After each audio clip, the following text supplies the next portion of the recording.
10 సంవత్సరాలుగా రాజేంద్రన్న మనకు చేసినటువంటి సేవలు మనం మరవలేదు. ఆ ఉద్దేశంతో సార్ మనకు ఏం చేస్తారని చెప్పడానికి వచ్చాడు. మన వార్డు మెంబర్లు చిలువేరు శంకరు, రజనీకాంత్, కోరారెడ్డి, చింటూ, యాస్మన్, యాదవ్, మూత సమగ రాజయ్య, మిగతా వాళ్ళందరూ గ్రామ పెద్దలు, మా బూత్ కమిటీ ప్రెసిడెంట్ సంగారెడ్డి గారు, కిరణ్ మరియు విరాట్ నారాయణ రెడ్డి, రైతు ప్రెసిడెంట్ అందరు కలిసి ఇంకా కొన్ని మర్చిన వారు తెలిసి చెప్పకున్నారు. దయచేసి అందరూ చేతులు కాడుతారు. దేశం రాజయ్య గారు ఇంకా కొన్ని పేర్లు కూడా మర్చిన కూడా దయచేసి దాసి కోమరెల్లి, భిక్షపతి వీళ్ళందరూ దయచేసి రాగాలని చెప్తున్నాము.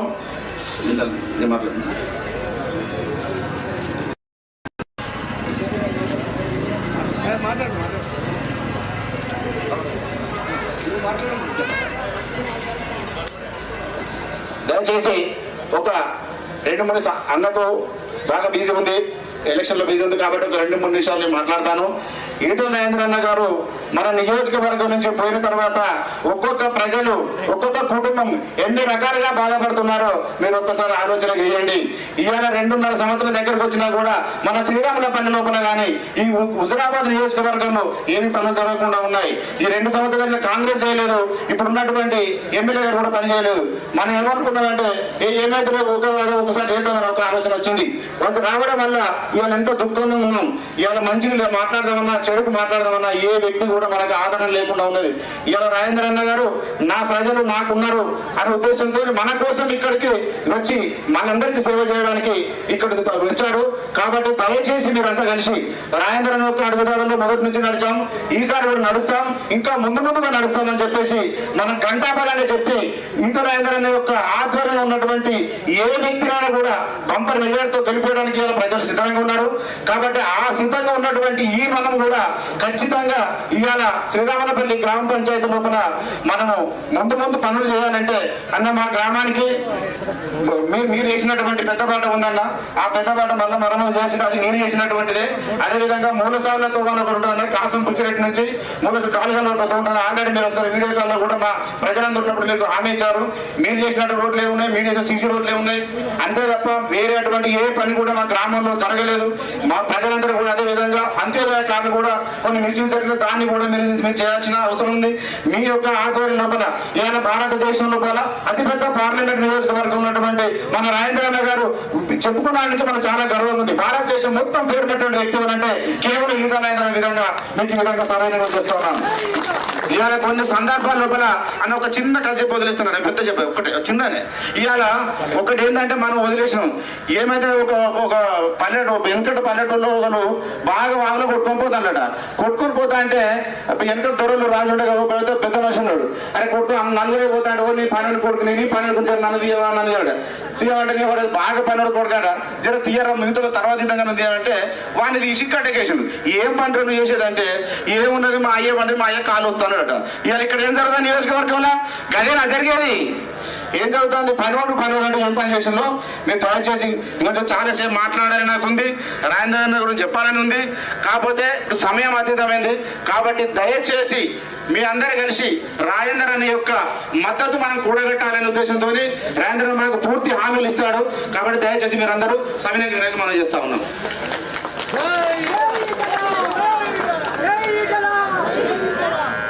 పంచాయతీ ఎన్నికల సందర్భంగా ఈ రోజు మన శ్రీరాములపల్లి గ్రామానికి విచ్చేసిన గౌరవ అతిథులు మన తెలంగాణ ఉద్యమ నాయకుడు పేదల పెన్నిధి ఈటల రాజేంద్ర సార్ గారికి నా హృదయపూర్వక ధన్యవాదాలు. అలాగే మా ఆడబిడ్డలకి, యువతకు, పెద్దలకు, పార్టీ నాయకులకు, కార్యకర్తలకు, అభిమానులకు మరియు గ్రామ ప్రజలందరికీ నా హృదయపూర్వక ధన్యవాదాలు. ఎంజపూరి ఉమా అయిన నేను ఈరోజు శ్రీరాములపల్లి గ్రామ సర్పంచ్గా పోటీ చేస్తున్నాను. కావున నా యొక్క పనులను మనకు అండగా ఉన్న ఈటల రాజేంద్ర సార్ గారిని దృష్టిలో పెట్టుకొని అనేక అభివృద్ధి పనులు ఇదివరకే మేము ఇంతకుముందు 10 సంవత్సరాలుగా ఎంపీడీసీగా చేస్తున్నాము. గ్రామ పంచాయతీ ప్రాతినిధ్యం లేకపోయినా కూడా మేము సార్ ఆదరణ తోటి అనేక అభివృద్ధి పనులు చేయడం జరిగింది. అలాగే ఇప్పుడు కూడా మేము అనేక అభివృద్ధి పనులకు సార్ అండతో మేము అనేక విధాలుగా పని చేయడం జరుగుతుంది. ఇప్పుడు నేను చేసే పనులు ఏంటి అంటే ప్రస్తుతానికి మన గ్రామంలో మొదటిగా సమస్య వాటర్ ప్లాంట్ పునర్నిర్మించి ఉచితంగా తాగునీరు ఇచ్చేలాగా చేస్తాము. మన గ్రామంలో ఉన్న పెండింగ్ సీసీ రోడ్ల మురికి కాలువల నిర్మాణానికి అన్నిటికన్నా ముఖ్యంగా మన గ్రామ రైతులకు ఎలాంటి ఇబ్బందులు లేకుండా అన్ని వేళల్లో ముందు ఉంటానని తెలియజేస్తున్నాను. అలాగే కాసం బుజ్జిరెడ్డి బావి దగ్గర నుండి జాల్ కాలువ వరకు ఉన్న దారిలో కొత్త రోడ్డును నిర్మిస్తాను. అలాగే హనుమాన్ టెంపుల్ నుండి గున్పర్తి రోడ్డు వరకు కొత్త రోడ్డు నిర్మాణం చేపడతాను. పద్మశాలి సంఘానికి, శాలిభవన సంఘానికి, వడ్డర సంఘానికి, అనేక సంఘాలు మరియు మహిళా సంఘానికి నిధులు సమకూర్చి భవన నిర్మాణాన్ని పూర్తి చేసి అభివృద్ధి చేస్తానని తెలియజేస్తున్నాను. ప్రభుత్వం అమలు చేస్తున్న పథకాలను అర్హులైన ప్రతి ఇంటికి ప్రతి ఒక్క పథకం తెస్తాను. మరియు ముందు ప్రభుత్వం ఏ పథకం ప్రవేశపెట్టినా అన్ని పథకాలన్నీ మన గ్రామానికి తెస్తానని హామీ ఇస్తున్నాను. మండల ఆఫీసులో కానీ, కలెక్టర్ ఆఫీసులో కానీ, పోలీస్ స్టేషన్లో కానీ సహాయం కావాలన్నా ప్రజలకు మొదటిగా అందుబాటులో ఉంటాము. గ్రామంలో ఎలాంటి అవాంఛనీయ సంఘటనలు జరగకుండా సీసీ కెమెరాలు ఏర్పాటు చేస్తాను. ఈ రోజు మీరు ఇచ్చే ఓటు మన గ్రామాన్ని, మన భవిష్యత్తుని తీర్చిదిద్దే ఓటు కాబట్టి నన్ను ఆశీర్వదిస్తే మన శ్రీరాములపల్లె గ్రామాన్ని అభివృద్ధిలోకి జిల్లా స్థాయిలో ఉత్తమ గ్రామంగా తీర్చిదిద్దుతానని మీ అందరికీ మాటిస్తున్నాను. అలాగే మన పాలనలో నిల్చున్న అన్ని వార్డుల సభ్యులను గెలిపించవలసిందిగా కోరుతున్నాను. ఉంగరం మీ అమూల్యమైన ఓటును మీ బిడ్డగా నన్ను భావించి ఆశీర్వదించి ఉంగరం గుర్తుకు ఓటు వేసి గ్రామ సర్పంచ్గా నన్ను ఎన్నుకోవాలని వేడుకుంటున్నాను. ప్రజల విన్నపిది మన గ్రామ వాస్తవ్యుడు దేశ సదానందం గారు, హన్మకొండ జిల్లా భారతీయ జనతా పార్టీ ప్రధాన కార్యదర్శి గారు, మన ఇంజపూరి ఉమా గారికి మద్దతుగా గెలుపు కోసం నా వంతుగా నేను భారతీయ జనతా పార్టీ జిల్లా ఉపాధ్యక్షునిగా నేను కూడా కృషి చేస్తానని రావడం మనకు చాలా సంతోషకరం. ఒక నిమిషం మాట్లాడవలసిందిగా సదానందం కోరుతున్నాను.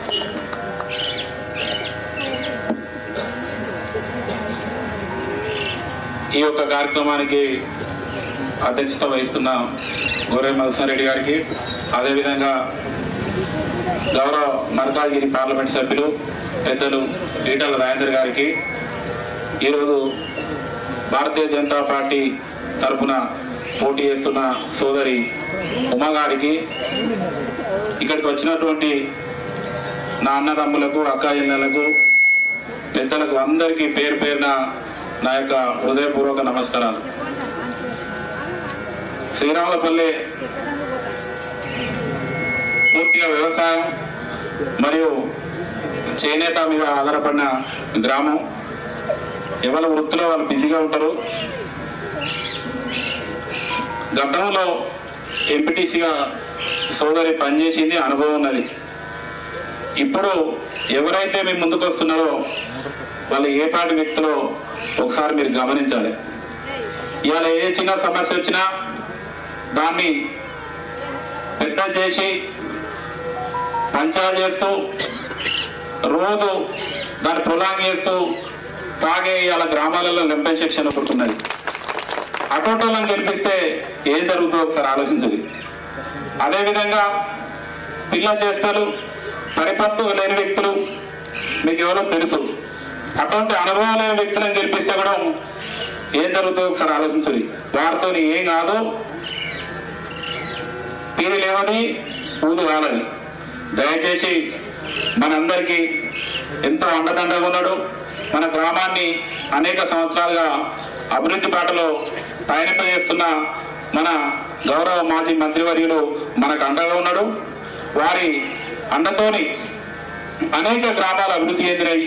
ఈరోజు హుజరాబాద్ లో, ఈరోజు కమలాపూర్ లో, ఇవాళ కమలాపూర్ సబ్ స్టేషన్ వైపు పోయిందంటేనే అక్కడ చూస్తే ఈటల రాజేందర్ అన్న మల్కాజ్గిరి ఉన్నప్పటికీ కూడా కమలాపూర్ ఆ పాఠశాలలో ఉపడతాడు, ఆ రోడ్లలో ఉపడతాడు.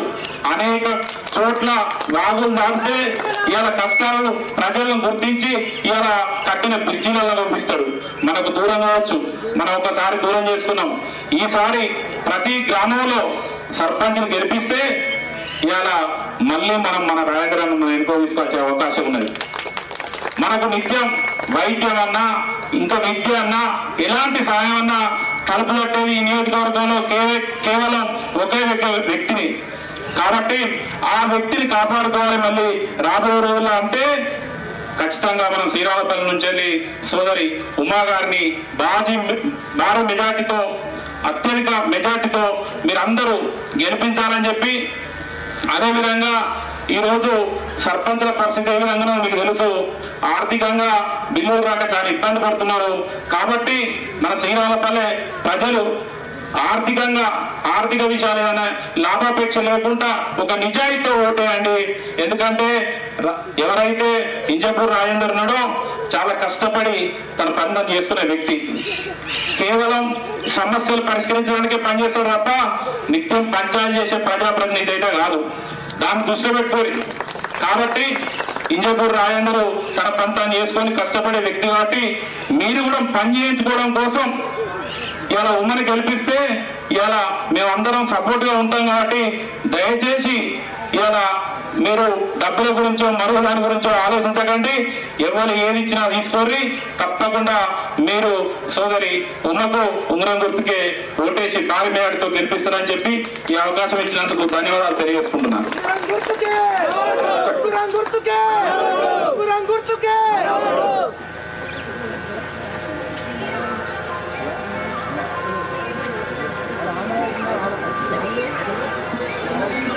హలో, అన్న సేరు పొందినటువంటి వాళ్ళు చాలా మంది ఇక్కడ ఉన్నారు. ముఖ్యంగా ఒడ్రకాల నుంచి శివరాత్రి నరేష్ వచ్చిండ. ఆయనకు 2 కాళ్ళు. అన్న ఎన్ని హాస్పిటల్ తిరిగినా కూడా నువ్వు బతకవని వెళ్ళిపోమనంటే అన్న తన యొక్క పిఏ నరేష్ అన్నతో పంపించి సర్వీస్ చేస్తే నేను చనిపోయేవాడిని, నేను బతికినా నేను అన్నను ఒక్కసారి కలవాలి, అన్నకు దండం పెట్టుకోవాలని వస్తానని. అన్న 2 కాళ్ళు కూడా లేవన్నా. మీరు 4 సార్లు మీరే స్వయంగా హాస్పిటల్ వెళ్ళాడు.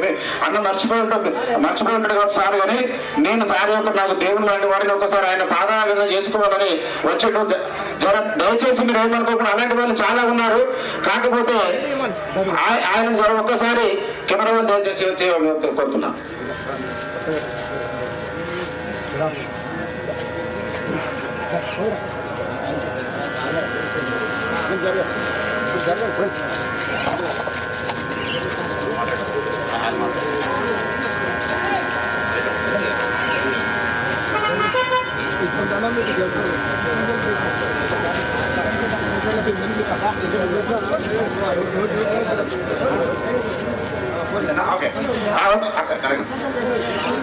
సరే, ఓకే. మన గ్రామం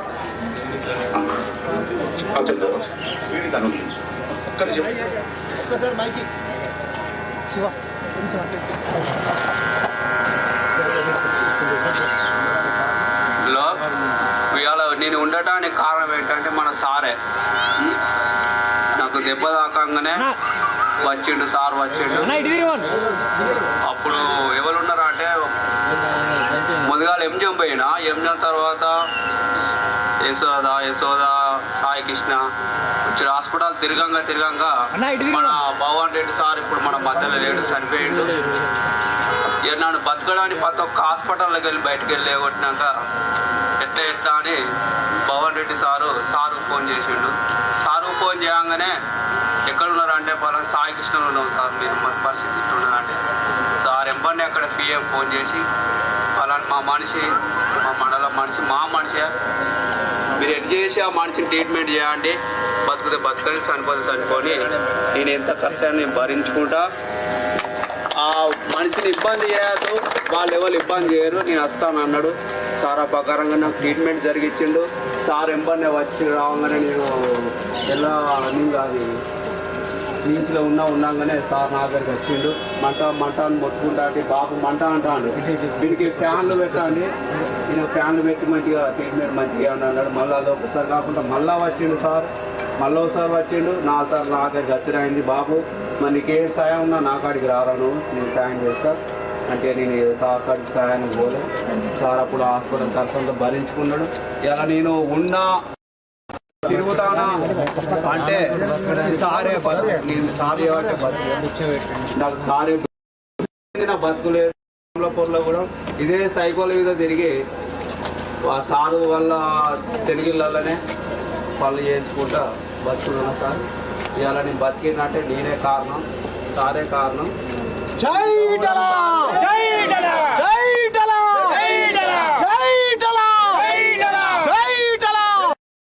అన్న మా గ్రామంలో కొన్ని వందల ప్రతి గ్రామాల కూడా వందల వేల పేర్లు చెప్తే కాదు. కాకపోతే ఆయనకు ప్రచారం విధంగా పోతే ఆయనే స్వయంగా వచ్చి అన్న దయచేసి ఇక్కడ అందరూ అన్నగారితో మాట్లాడాలని ఆయనతో మాట్లాడాలనుకున్నాము. ఈ విధంగా కొన్ని వందల సీఎం రిలీఫ్ ఫండ్ కావచ్చు, కళ్యాణ లక్ష్మి కావచ్చు, హాస్పిటల్లో ట్రీట్మెంట్ చేసినటువంటి వాళ్ళు కూడా చాలా మంది ఉన్నారు. అందరూ చెప్పాలంటే టైం లేదు. ఏ గ్రామంలో కూడా కొన్ని వందల వేల మంది ఉన్నారు. దయచేసి అన్నగారి యొక్క ఆదేశాలు అన్ని యొక్క మాటలు మీరు వినవలసిగా కోరుకుంటూ ఇస్తున్నాను. జై ఈటల, జై ఈటల, ఉంగరం గుర్తుకే.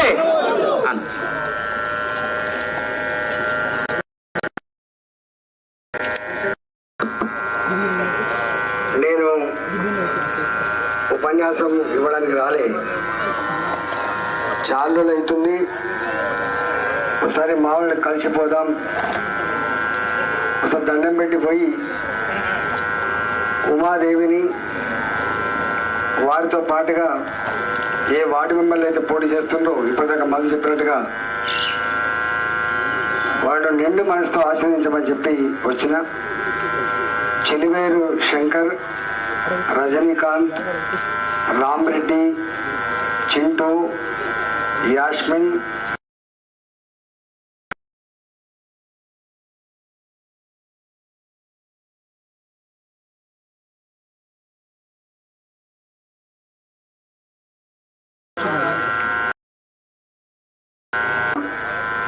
ఆయన పేరు నరేష్, సదానందం, మస్తారెడ్డి చాలా విషయాలు చెప్పిండ్రు.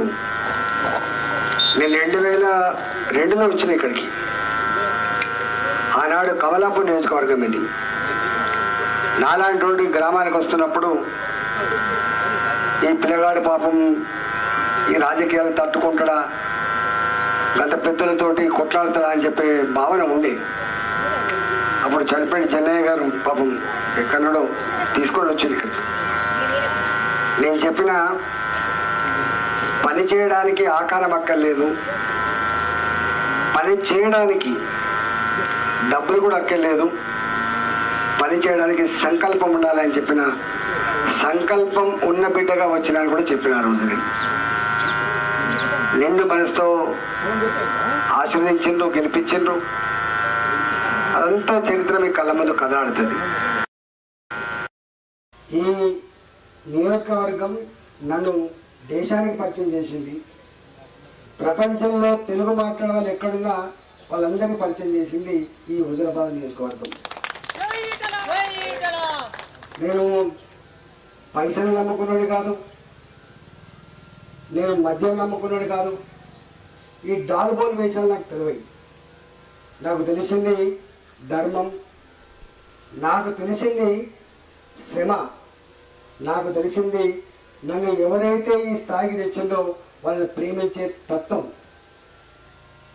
నేను ప్రజలు నమ్ముకున్నా కాబట్టి నేను 25 ఏళ్ళుగా ఇప్పటికీ సజీవంగా రాజకీయంగా ఉన్నా. అప్పుడప్పుడు మబ్బులు వస్తూ ఉంటాయి, సూర్యుడికి మబ్బులు వస్తూ ఉంటాయి. అంత పెద్ద సూర్యుడు కూడా అప్పుడప్పుడు కనపడకుండా పోతాడు. నాకు కూడా ఒక మబ్బు వచ్చింది, పోయినా. కానీ వల్ల నేను పోయి మళ్ళా అక్కడ హైదరాబాద్ మల్కాగిరి పోతే నా 20 ఏళ్ళ 22 ఏళ్ళ 25 ఏళ్ళ చరిత్ర తెలిసిన ప్రజలు పాపం ఒకటే అనుకున్నారు, బిడ్డడు అక్కడి నుంచి ఇక్కడికి వచ్చిండు, మనం నిలబెట్టుకోవాలి, బిడ్డని కాపాడుకోవాలి, రేపు ఆయన పేదల కోసం కొట్లాడే బిడ్డగా ఉండాలని చెప్పి నన్ను అక్కడ 70 రోజులని 4 లక్షల మెజార్టీతో గెలిపించి అక్కడ ఇచ్చింది. సర్ది తిన్నదేమో తలవాలి కాబట్టి ఒకవైపు ఏమో 25 ఏళ్ళుగా నాకు అండగా ఉన్నటువంటి నా సహచరులు ఇక్కడ ఎన్నికలు నిలబడుతున్నారు. అన్నా మీరు రావాలి, మీరు ఒకసారి చెప్పి భుజం మీద చేసి పోవాలంటే నేను ఒకటే మీకు విజ్ఞప్తి చేస్తున్నా. ఇవాళ ఇన్ని పదవిలు ఉమ్మారాడు, నేను దాంతో ఏకీభవించాను. ఎందుకంటే మీరు చాలా విజ్ఞులు, చాలా తెలిసిన వాళ్ళు. మీరు తెల్లారైతే పొద్దుతే టీవీల ముందు సెల్ ఫోన్లలో మీరు చూస్తూ ఉంటారు. రాష్ట్రం దివాలా తీసిందని చెప్పంటున్నారు. రాష్ట్రం దివాలా తీసిందని, జీతాలు ఇవ్వడానికి పైసలు లేవని, అప్పులు పోతే బ్యాంకులు దొంగ లెక్క చూస్తుందని చెప్పి మనం స్వయంగా ముఖ్యమంత్రి గారు మాట్లాడారు. గ్రామ పంచాయతీలలో గతంలో తీర్మానాలు చేసి పనిచేస్తే ఇప్పటికీ బిల్లులు రాక చాలా మంది కుటుంబ సభ్యులతో కలెక్టరేట్ల ముందు పోయి మందు దానికి చచ్చిపోతామన్నటువంటి మాటలు మీరు చూసిండ్రు. కొంతమంది చనిపోయిండ్రు, కొంతమంది ఎవరో అడ్డుకొని ఆపిండ్రు. సావు దీనికి పరిష్కారం కాదని చెప్పిండ్రు. ఇవాటికి వేల మంది సర్పంచులు వాళ్ళు సొంతంగా ఫోన్లలో మాట్లాడి పెడుతున్నారు. మీరు ఇప్పుడు చూడండి, ఏమని మాకు పట్టిన గది మీకు పట్టద్దు, మేము అప్పుల పాలైపోయి భార్యా పిల్లలం పట్టణం లాంటి ప్రాంతాల్లో కూలి పని చేసుకొని బతుకుతా ఉన్నాం. ఓ సర్పంచులారా మీరు ఆలోచించండి, అనవసరమైన హామీలు ఇవ్వకండి, డబ్బులు ఖర్చు పెట్టకండి, ఉన్న పుస్తకాలు అమ్మకండి, ఉన్న ఇల్లు కుల పెట్టకండి, భూమి అమ్ముకోకండి అని చెప్పి మాట్లాడుతున్న మాటలు వింటున్నాను. అంటే అర్థమైందంటే నేను ఇక్కడి నుంచి పోయి 2 ఏళ్ళు అవుతుంది, 2 సంవత్సరాలు అవుతుంది. నేను అంటున్నా 2 సంవత్సరాల కాలంలో గెలిచినోడు కానీ ప్రభుత్వంలో ఉన్న పార్టీ కానీ 5 పైసల బిల్ల పని చేయగలిగిందా? చేసిందా? ఎందుకు చేయలేదు? ఎందుకు చేయలేకపోయిండు? లేవు. ఈయనకేమో దమ్ము లేదు, ఆ ప్రభుత్వం దగ్గర పైసలు లేవు. ఇంకా వీళ్ళు వస్తున్నారు మళ్ళా మాకేయండి మేము ఇచ్చేస్తాం. ఎవడేం చేసేది గుర్తుపెట్టుకోండి. నేను మాట్లాడితే ఓట్ల కోసం మాట్లాడాలి, నిజాయితీగా మాట్లాడాలి. ఇవాళ హామీలు ఇస్తాం కానీ ముఖం చాటేస్తారు. కాబట్టి ఇవాళ అధికారంలో ఉన్న కాంగ్రెస్ పార్టీకి ఓటేసినా వచ్చేదేం లేదు, ఇవాళ ఈ ఎమ్మెల్యే మనుషులకు ఇచ్చినా వచ్చేదేం లేదు. ఇవాళ ఉంటే గింటే మీకు తెలుసో తెలియదో ఇప్పటికీ గ్రామాలు వల్లకాడుగా మిగలకుండా, వల్లకాడుగా మారకుండా ఉన్నాయి అంటే అది కేంద్ర ప్రభుత్వం మోడీ గారి చలవతో మాత్రమే ఉంటుంది. ఇవాళ మీకు తెలుసో తెలియదో ఇవాళ కట్టే మురికి కాలువలు, మనం నడుస్తున్న సీసీ రోడ్లు, కడుతున్న గ్రామ పంచాయతీ అంగన్వాడీ భవనాలు, రైతు వేదికలు, ఎలిగే బలుబు పెట్టిన ఆ కరెంటు పోలు, ఇవాళ మనం తినే రైసు, తడి చెత్త పొడి చెత్త చెట్లు, శ్మశాన వాటికలు, ఇవన్నీ కూడా కేంద్ర ప్రభుత్వ డబ్బుతో ఉపాధి హామీ పనులలో వచ్చిన పైసలు తప్ప ఇక్కడ ఏం లేదు. ఇవాళ సఫాయిలు అడగండి, జీతాలు ఎక్కడి నుంచి వస్తాయి? 15th ఫైనాన్స్ కమిషన్ నిధులు వస్తే తప్ప ఆ నిధులు కూడా రాష్ట్ర ప్రభుత్వం వాడుకోవద్దని చెప్పి ఆంక్షలు పెడితే ఇక్కడ వస్తున్నాయి. మొట్టమొదటిగా వచ్చిన పైసలు సఫాయిలు జీతాలు పోగా, కరెంటు బిల్లులు పోగా, అల్లి సున్న తప్ప పెద్ద ఎత్తున డబ్బులు లేవు. నేను ఒకటే ఉమారాణి గారికి చెప్తున్నా, రాజేంద్ర గారు చెప్పినట్టుంది, మసూరి గారు రాసిచ్చినట్టున్నది. కానీ నేను ఒకటే అంటున్నా, పిలిస్తే పలికే బిడ్డలాగా ఉండండి. మీరు ప్రజలు పిలిస్తే పలికే బిడ్డలాగా ఉండండి. ఇప్పుడు నాకు ఒక ఆయన ఇచ్చింది దరఖాస్తు, అయ్యా బీడీ కార్మికులకు 700 పెన్షన్ ఉంది. ఇక పెద్ద ఎత్తున్న నాకు తెలుసు బీడీ కార్మికులు కనీసం 2000 రూపాయలనే ఎందుకు ఇవ్వలేకపోతున్నారు. అనుకున్న ప్రకారం 3000 రూపాయలు ఇస్తా అని చెప్పిండు, 4000 రూపాయలు ఇస్తా అని చెప్పిండు, 6000 రూపాయలు ఇస్తా అని చెప్పిండు. అసలు ఉన్నదే దిక్కు లేకుండా పోతున్న పరిస్థితి ఉంది. కాబట్టి మీరు చెప్పేది మీరు చూస్తున్న రోజు మాట్లాడుతూనే ఉంటారు. నిన్న కూడా ఏదో మాట్లాడిన పార్లమెంట్లో పోయి, ఆ ఢిల్లీలో పోయి కూడా మాట్లాడినా, ఈ చెత్త పక్కకు జీవించే ప్రజలు మనుషులు కాదా, ఎందుకు దీన్ని క్లీన్ చేస్తారని చెప్పి నేను మన పార్లమెంట్లో మాట్లాడాను. కాబట్టి ఇవాళ పేదలకు ఎక్కడ ఇబ్బంది జరిగినా వాళ్ళ కాపల బిడ్డగా ఉంటానని మాట ఇచ్చిందో, ఒక్క కమలాపూర్ కాదు, ఒక తెలంగాణ కాదు, ఎక్కడ ఆపద ఉందో అక్కడ ఈతలు రాయనటువంటి మాత్రం ఉంటాడు. నేనేమంటున్నా, మీకేమైనా అవసరం ఉంటే తప్పకుండా ఇవాళ చెప్పిండు. నాకు తెలిసి ఈ రాగళ్ళ పని తిరిగింది నేనే, ఆ రోడ్ల పని తిరిగింది నేనే, నాకు తెలియని జాబు కదా. 25 కాలంలో మీ కళ్ళ ముందు బిడ్డ కదా, నాకు తెలియదు తప్ప అది ఉందా? అన్ని విషయాల పట్ల అవగాహన ఉంది. మీరు అనుకుంటారు రాజన్న మీకు తెలుసా, థ్రిఫ్ట్ ఫండ్ పోయినాడు, చేనేత కార్మికులు థ్రిఫ్ట్ ఫండ్ పోయినాడు. అసెంబ్లీలో పులిబిడ్డల కొట్లాడతాన్ని నిలిపింది నేనే. నేను మంత్రిగా ఉన్నప్పుడు చేనేత కార్మికులకు డబ్బులు రాకపోతే, చేనేత కార్మికుల బట్టలు కొనకపోతే, చేనేత కార్మికుల సమస్యల మీద నేనే పిలిపించుకొని అడగండి, ఎవరన్నా పిలిపించుకొని మీకు ఏం బాధలు ఉన్నాయి, నేనున్నప్పుడన్నా ఈ బాధ తీరాలి. ఎందుకంటే మొగ్గాల సప్పుల మధ్య పెరిగిన మేము, సాంచాల సప్పులు లేకుండా బతకలేమేమి కమలాపూర్లో. నాకు తెలుసు ఆ బాధ ఏందో. కాబట్టి నేను అనేక సంవత్సరాలు ఆ రోజు మాట్లాడింది. ఇవాళ కూడా తప్పకుండా, ఇవాళ ఏ పార్టీలో ఇంపార్టెంట్ కాదు, కానీ పేదల పక్షాన మాత్రం గొంతుకైతే అనే విషయాన్ని మర్చిపోకండి. కాబట్టి మీరు తప్పకుండా ఇవాళ ఉమాదేవి గారు వారి బృందాన్ని మీరు గెలిపించండి. మీకు తోడుగా అండగా ఉంటా అని చెప్పి మాట ఇస్తూ, సాధ్యమైనంత వరకు మీరైతే సమస్యలు చెప్పిందో, ఎక్కడ ఉన్నదో ఏం చేస్తే అవుతుందో కొంత పని చేయించే ఏర్పాటు తప్పకుండా చేస్తాం మనం. కాబట్టి ప్రజలకు మనం అబద్ధాలు చెప్పాలి. ఉన్నాడు చెప్పుకుంటే వాళ్ళు నమ్ముతారు. ఏం పదవి చెప్పిన వాళ్ళు కొన్ని ఇది చేస్తా అదే పని ఎంత మన కథ ఎంత. ఇవాళ వాళ్ళే కింద మీద అవుతున్నారు. ముఖ్యమంత్రి లాంటి వాడే ఇచ్చిన వాడు నిలుపుకోలేకపోతున్నారు. ఎన్ని మాటలు ఇచ్చిండు, 6 గ్యారంటీలు, 66 హామీలు, 420 రకాల పనులు చెప్పిండు. చేస్తున్నారా చెప్పండి. ఏం విషయాలు? ₹1,00,000 కళ్యాణ లక్ష్మి, తులం బంగారం ఇస్తా అని చెప్పి తులం బంగారం విలువ ₹1,16,000, ₹15,000 ఉన్నట్టున్నారు. నేను ఒక ఆమె అంటుంది, దాంట్లో కాళ్ళ మొక్క బిడ్డ ఈ బంగారం తగ్గేది అంటే నా చేతులు చెప్తున్నా. తులం బంగారం ఇస్తా అని చెప్పి చదువుకున్న పిల్లలు ₹4,000 ఇస్తా అని చెప్పిండు. పెన్షన్ ₹4,000 ఇస్తా అని చెప్పిండు. ఇప్పుడు వచ్చినటువంటి నరేష్ లాంటి వాళ్ళకి ₹6,000 ఇస్తా అని చెప్పిండు. రైతు బంధువుకి ₹10,000 ఏం కర్మ, ₹15,000 ఇస్తా అని చెప్పిండు. రైతు బంధువు లేదు. ఎన్ని ఇబ్బందులు ఉన్నాయో ఇవన్నీ చెప్పడానికి ఇక టైం సరిపోదు. కాబట్టి అన్నిటి పట్ల అవగాహన ఉంది. నేను పైసల మంత్రిగా చేసిన ఈ హామీలు ఇస్తున్నప్పుడు అడిగిన నేను ముఖ్యమంత్రి గారికి ఇవన్నీ హామీలు ఇస్తా ఉన్నావు, మరి ఒడ్డెక్కదాకా ఓడమల్లప్ప, ఒడ్డెక్కినాక బోడమల్లప్ప అని చెప్పి అడిగిన నేను. నీకేవరికైనా నాకు బలం, నాకు అవగాహన ఉంది, నేను చేసే సంకల్పం ఉన్నాడు. ఏమైందో నాకు తెలుసు. అందుకనే భూమి మీద నడవాలి. ఇప్పుడు గాలి నడవద్దు, ఏం పదవి మాట్లాడద్దు. నేను అంటున్నా 100% నాకు ఈ సమస్యల పట్ల మీరు మళ్ళీ చెప్తున్నాడు. ఈ వాగు తాగుతున్నప్పుడు ఆయన గుర్తొస్తాడు.